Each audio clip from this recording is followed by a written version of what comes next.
Greetings, Dr. Jeffrey Scott. This is my Market MRI Pro update for Wednesday night, pre-Fed, the 16th of September, 2025. Looking forward to tomorrow. And I think everybody expects, I'd be surprised if we don't get a 25 basis point cut. Could we get more? Probably. There'll probably be some dissension of people who want a bigger cut, but I don't see more than 25. Question is it going to lead to a market top?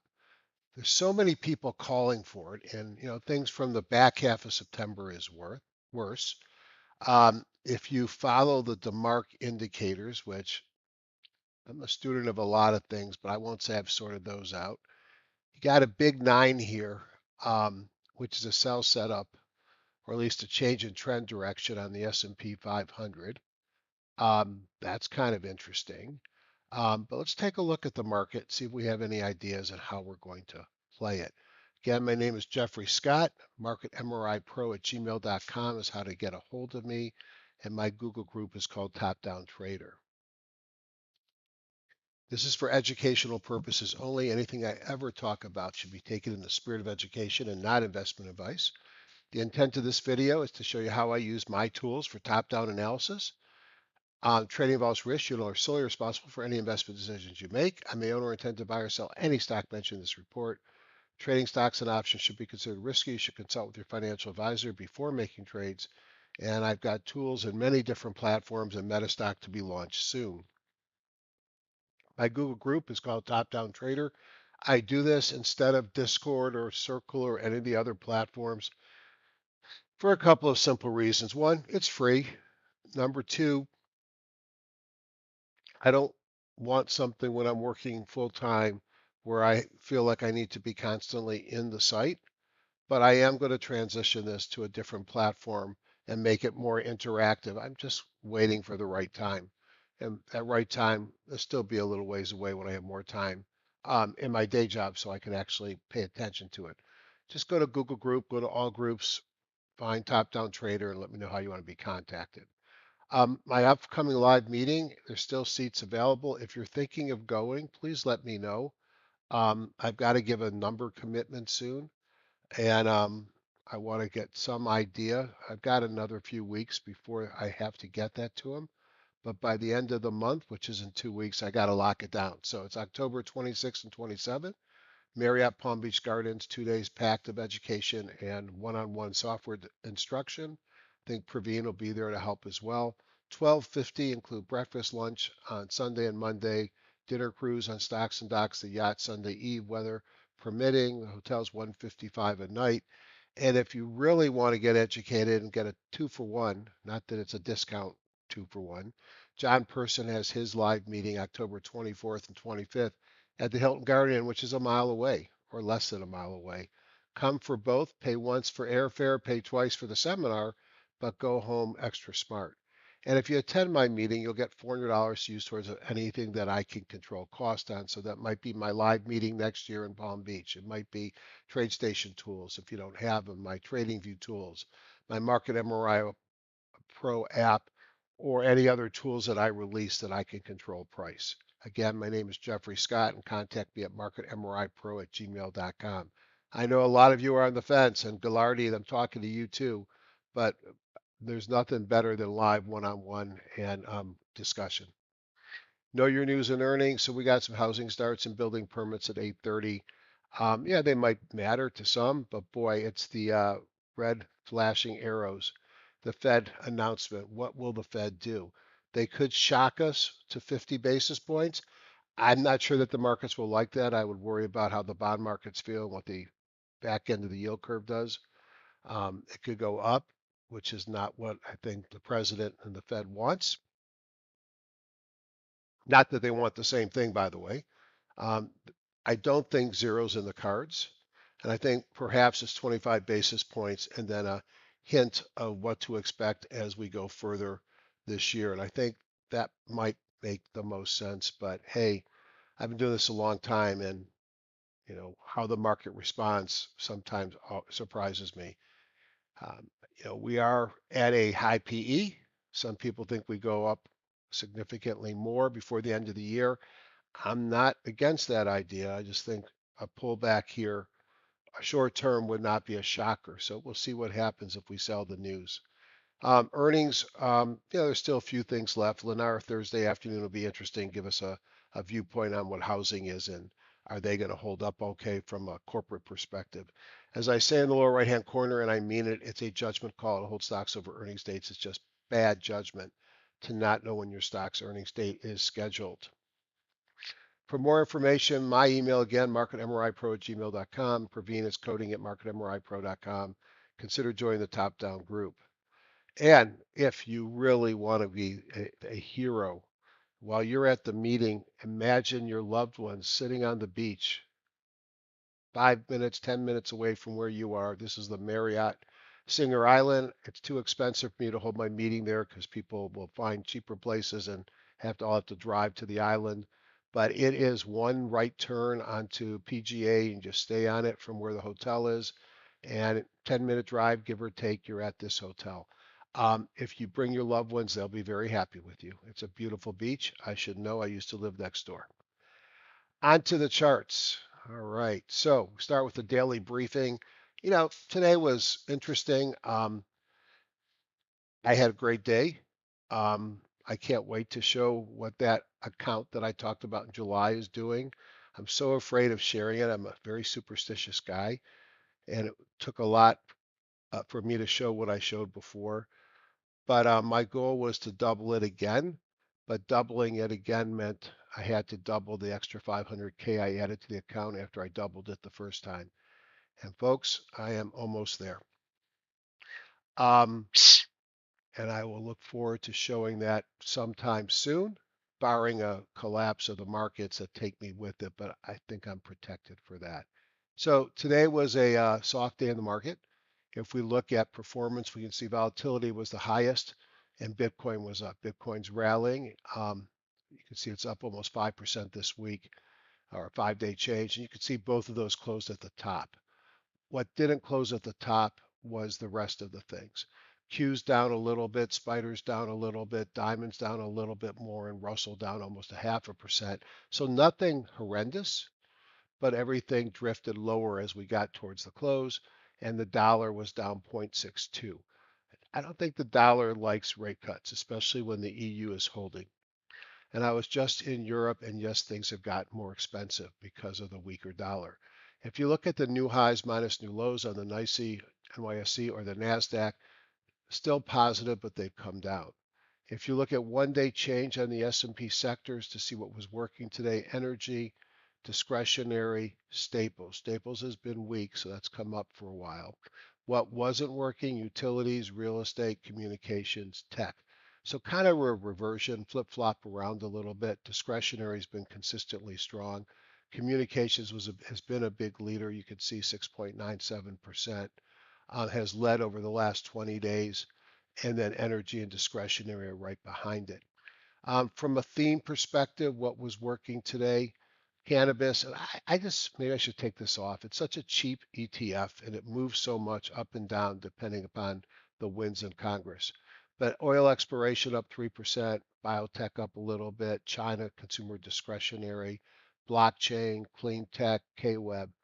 And, you know, I had a great day today. I hate to be a braggart, but it was because of one stock, and that stock is,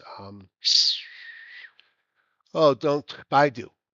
And I think had I not had a large position in Baidu, I would have thought it was a relatively flat day for me. But I was up because of Baidu, and guess what? If you own Baidu right now, it's up another $7 after hours.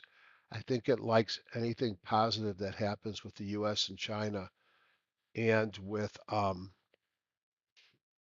TikTok as well. So we'll look at that in a few minutes. Advances 39% on the S&P 1500, 47 on the Nasdaq, 41 on the NYSE. So a bad breath day, period. I can't say anything to make it feel like it was good breath. So a relatively weak day in the market, not horrendously weak if you look at the indexes, but the breath isn't our friend here.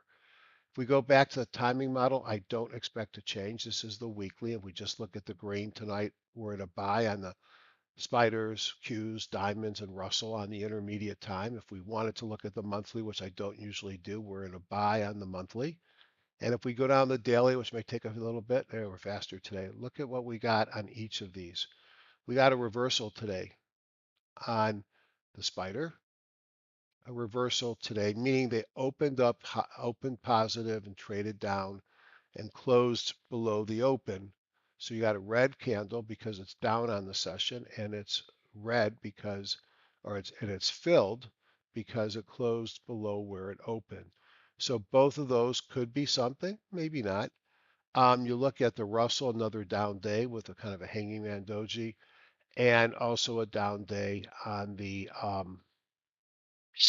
diamonds, and technically getting close to what John Person would call a low close doji. So there's a little bit, I think, to be concerned about looking at the markets, but the timing model on three time frames, daily, weekly, monthly, still says to be long. So have I shorted everything up here? No. I raised some cash, took some profits, protected some things with puts. Um, I think we could see volatility here. Could see the market go to the moon too. So that's why I'm not shorting. If we look at the US indexes, and the reason why this is late tonight is I had an issue where, for whatever reason, I was dropping on Monday and going right to Tuesday from Friday, and it sort of skewed the view. Nice uptrend on the spider. You got the 17 and the 50 right underneath for support. We're in a period of negative seasonality. You can see this candle was down 0.14, opened higher, closed lower, and you can see this little red dot here. That's because that's a red candle high, which can be a single candle reversal. Do I think this market's going to implode? I do not. Do I think we could see what we saw back here in June or in July or in middle of August? What it wouldn't surprise me a bit. Even a pullback to the 50 at 640 is what? 4%? Not a big damage if that happens. So that's the spider. I think that's the theme today. The Qs, similar looking candles, similar looking seasonality, similar looking support, 17 and the 50. This one today was down just a bit, 0.09. But again, is it topping here? It could be, but I expect this or this or this. I don't expect a significant drop here. I just think we're going into too strong of a season, and the economy is holding up okay. And this is all about jobs if they cut the rates. And we did find some data on rate cuts. Thanks to the one that posted some. I found a couple even earlier rate cuts at highs. And, you know, my gestalt is that a year from now, the markets will be higher based upon historic, but the next month could be a little choppy. And the only time it's really bad is if it's in a recession. We're not in a recession right now, folks. So here is the diamonds. Again, a little pullback, not quite to the 17. Bad seasonality, still within this big candle up here, which was the last all-time high. So we shall see. And then if we look at the Russell, the one that has not made an all-time high in quite some time, but really looks like the rest, pulled into the 17 here, pulled into the 17 here. Will that be support? It held here. Or are we going to come down and revisit the 50? But again, the 50 is at 227. We closed in the 238. 4%, 4.5%. If your portfolio and your gut can't handle a 4% pullback, you probably should be doing something besides trading stocks. You can see volatility went up again. We talked about yesterday how I was surprised that volatility was up 6.3. It was up again 4.27 today. So I think the VIX is telling us something, and we shall see. Um, I am a little bit nervous, and I think you're going to see the markets go up and down when Powell speaks, and we'll see how he leaves it. If we look at the dollar's weak, dollar dropped down hard. I wonder if we're coming down to the July lows. That certainly wouldn't be a surprise. Looking at commodities, boy, they've been on fire, some of them, haven't they? Gold, another new high today, up 0.20. Silver actually had that reversal that we saw in some of the others, was down 0.41. Oil broke above the 50 up 1.91. Figures we haven't refilled our SDR and maybe oil goes higher. Natural gas threatening the 50. I'll believe it when I see it. And then if we look down here, the 10-year, I think that's, yeah, was down a little bit today.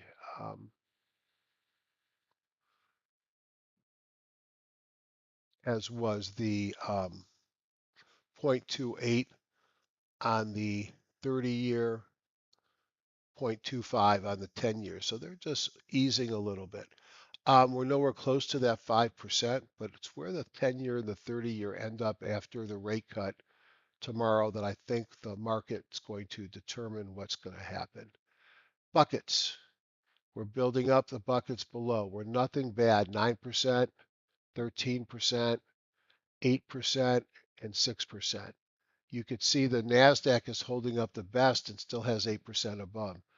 We're neutral for the most part, not bad enough to the underneath the Bollinger Bands to have a signal, but worth watching.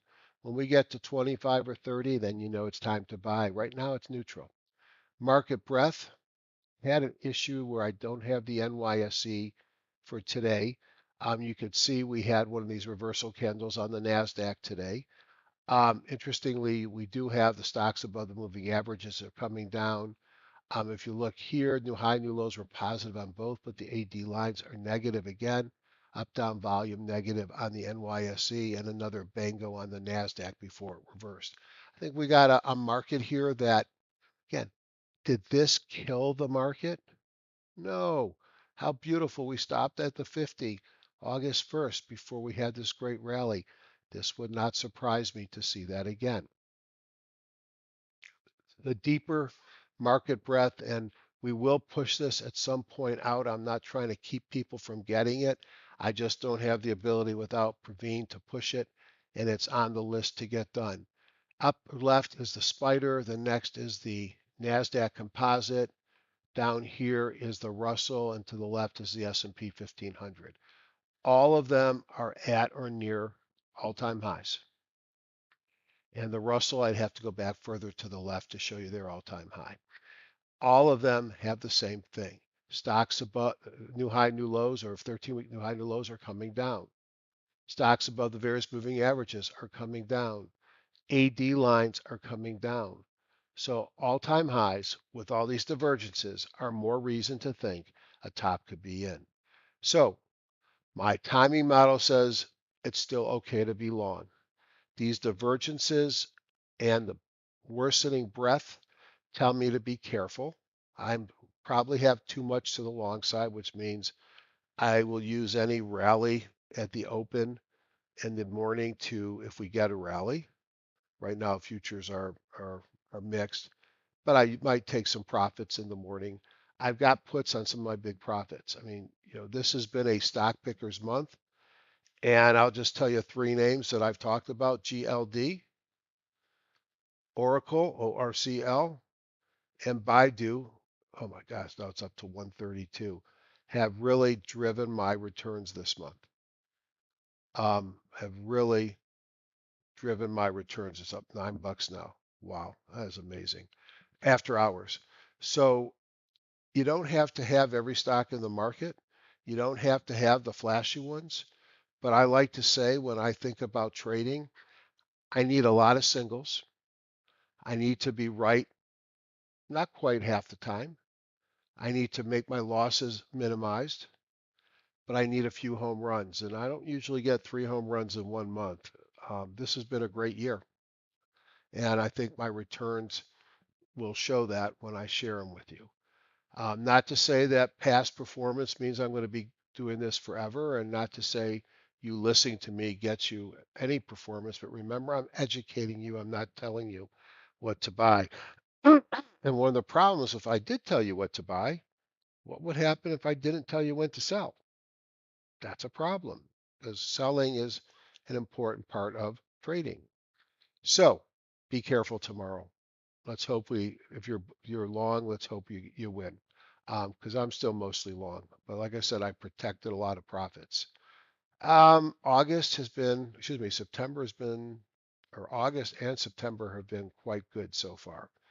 I'm not sure that's going to last. Let's take a look at the ratio charts, and it just shows you the strength over time that communications has been top notch. Tech's pulled back a little bit. Discretionary has been doing well, and that's where the leadership has been. And one day here, one day there, it's going to be a little different. I don't want to go into a deep show you 100 stocks to buy tonight. Let's just quickly look at a couple of things. The first thing I want to look at is I want to tell you about a new feature that we'll see tomorrow, or we'll see soon.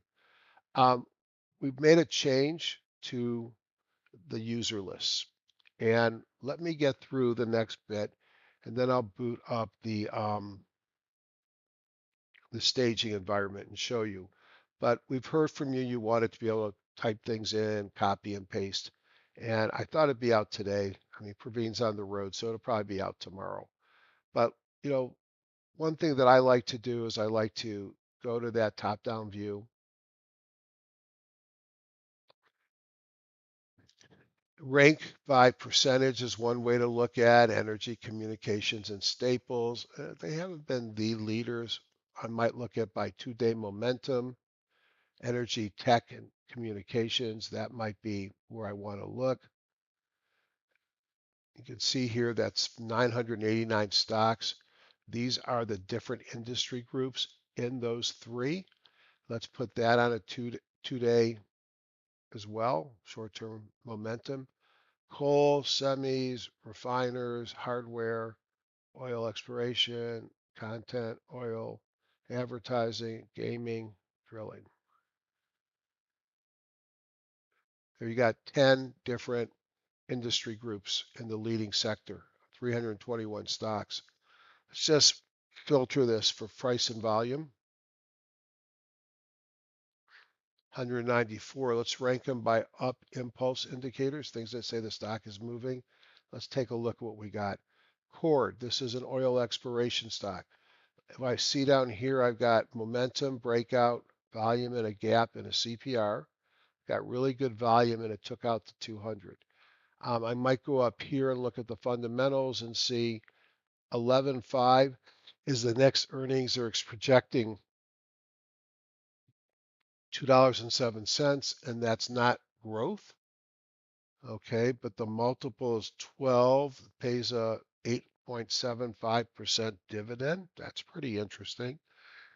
Well, breakout here, excuse me, I'm tired. Breakout above this 200 could be interesting, especially with this group moving up. And we're about to cross, if we haven't already, the relative strength in the OBV.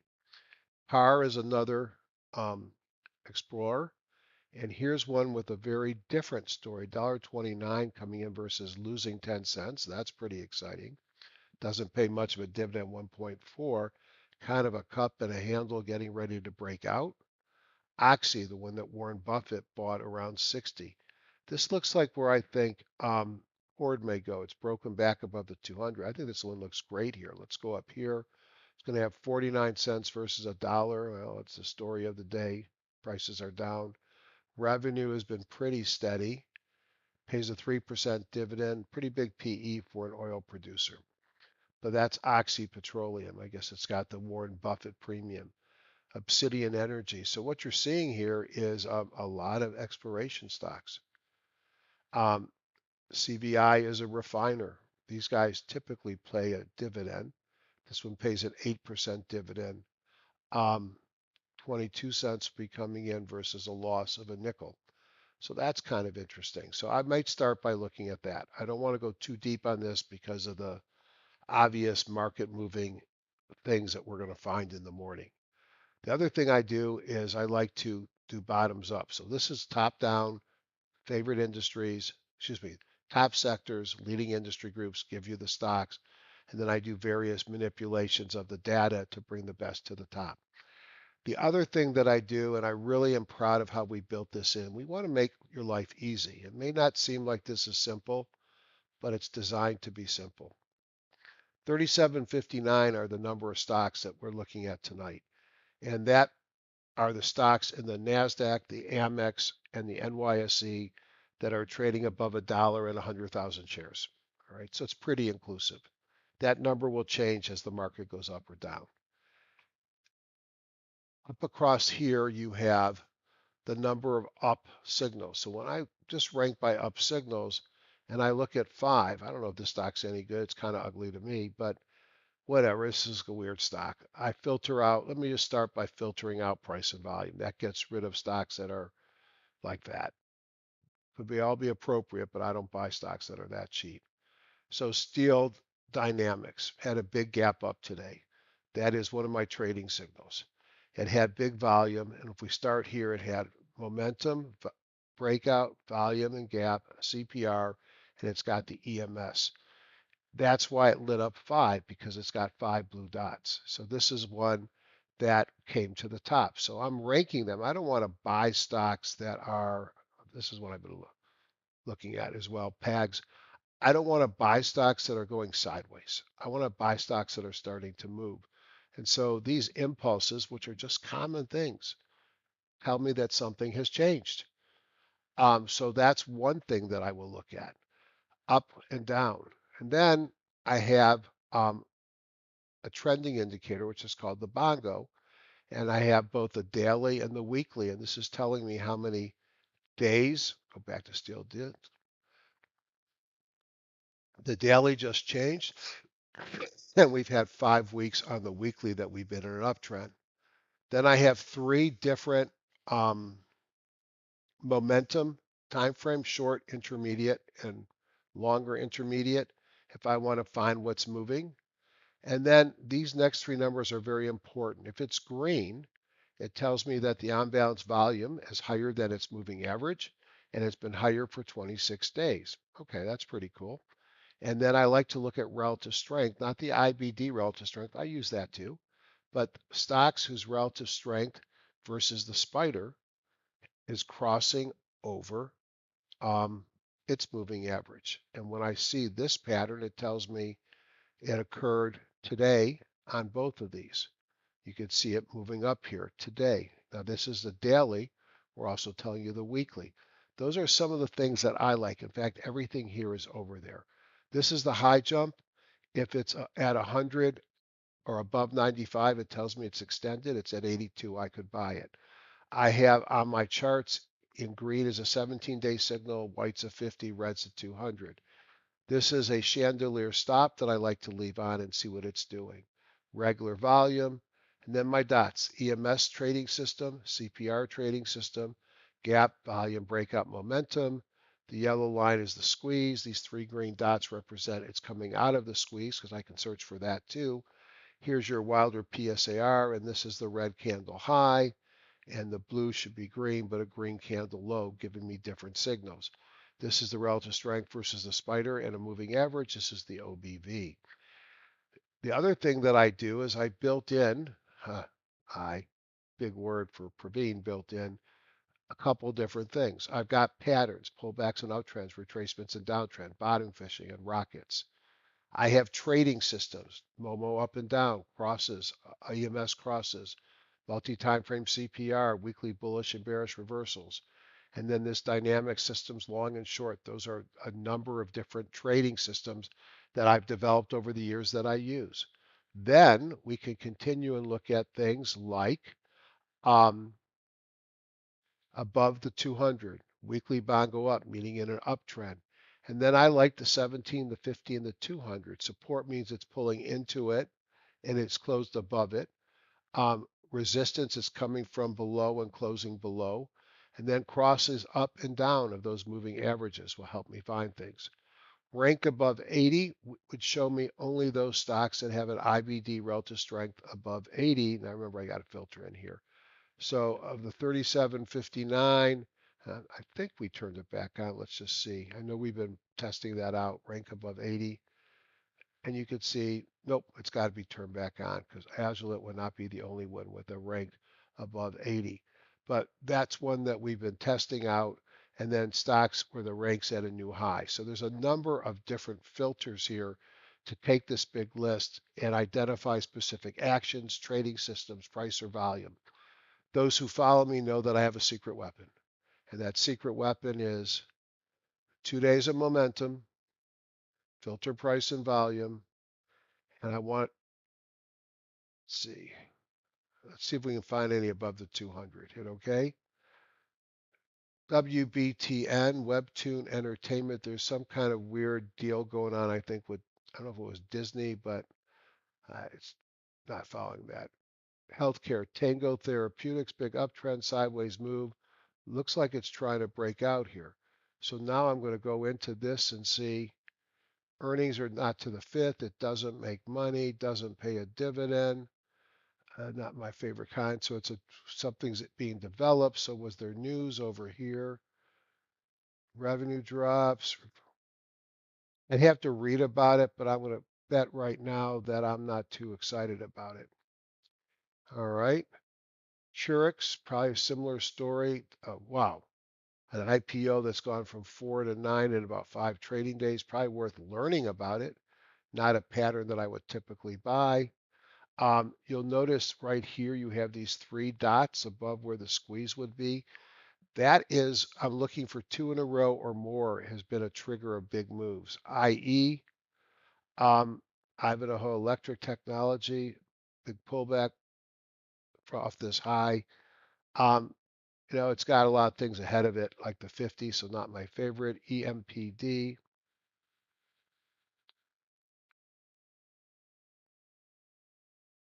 IPO, big pullback. CRISPR, exciting technology in healthcare. This one is probably the most promising. This one had a big run up here, looked like it was breaking out. It pulled back hard and decent volume. 2 momentums in a row. Look at that RS cross OBV. So far tonight, that's the one I like. Not to November 4th. It doesn't make money, no shocker. It doesn't have any revenue. This is a developmental company. And we could look here. Kathy Wood just probably bought some.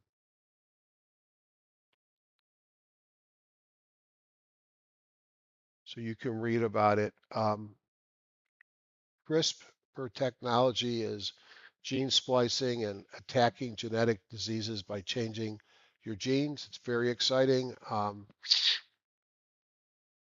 Trades on hope and promise. If you look at a weekly chart, you could see that it's had runs up to 100 before, and it looks like it's getting ready to run again. Meta, boy, we talked about this the other day when it was sitting on the 50 over the weekend. Here's Monday and Tuesday. I think Meta still looks good. Now, Microsoft, just to be, not everything works out the way you want it to be. So Microsoft, I bought it, had a great day yesterday, and they reversed most of it today. I didn't get stopped out. My position's still up, but where I was feeling good about it yesterday, it's just kind of now break even.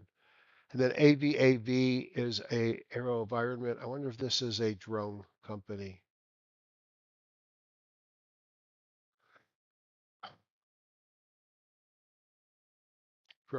Drone technology. And if you watch the news, you can see how drones are really changing the battlefield. So this is going to be 80 cents versus 47. That's almost a double. Its revenue is slowly growing. Its market cap is 4 billion for teeny weeny revenue. Drones are hot. This is one of the leaders. And, if we want to buy something off of a pattern, I got uptrend pullback, a big flag breaking out here today. You have 2 momentums in a row, relative strength at OBV, not extended. I think AVAV looks good. I think Meta is the best one, and CRISPR would be the other one I'd look at. So there are stocks out there to buy. Caution, caution, caution. Just because I say they look good, all it means is I'm going to set them up as potential buys. I'm going to put my buy stop and my targets on it, and I'm going to see how it plays tomorrow. So let me just do this very quickly. And when I say see how it plays, I'll see how the market opens. I'll see how they're acting, and I'll pick the best of the three if I want to enter a position. I don't feel the need to enter. I would say I'm pretty close to as fully invested as I want to be right now. I have a tendency of overhitting this, so let's give it a second to. All right, so this is the staging environment. The staging environment's where it's skunk works. And Praveen and I will put a lot of things here that don't ever make it to the marketplace, but we test things out here before we leave them. What I wanted to show you is what we've changed here. Come on. All right. It's still loading up the list. It takes a second. All right. So now, oh, please work. Please work. All right. Yep. Okay. Your version probably says import from files and all right. Now you can import from files, copy to clipboard, paste, or delete. So I could just go in here and type CRISPR.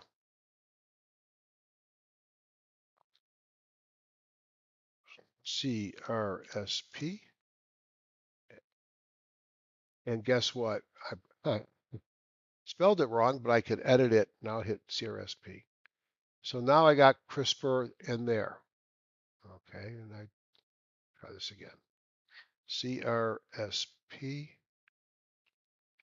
Guess it wants capital.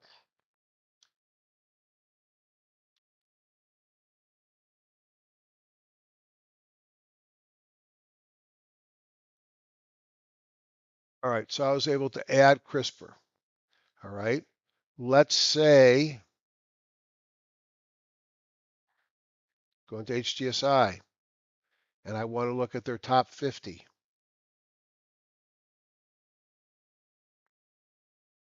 Right click, copy to clipboard, text column. I haven't tried this out, but Praveen said it should work. Right click, paste. So I'm going to take the top one. Okay. So it's still only doing one at a time, but it allows you to copy and paste. You can type them in to your heart's content and build your lists. So you have multiple ways. And if you go into, I'm going to talk to Praveen. So when I paste, I want the whole list to come in, not just the top stock. And then the other thing I wanted to show you is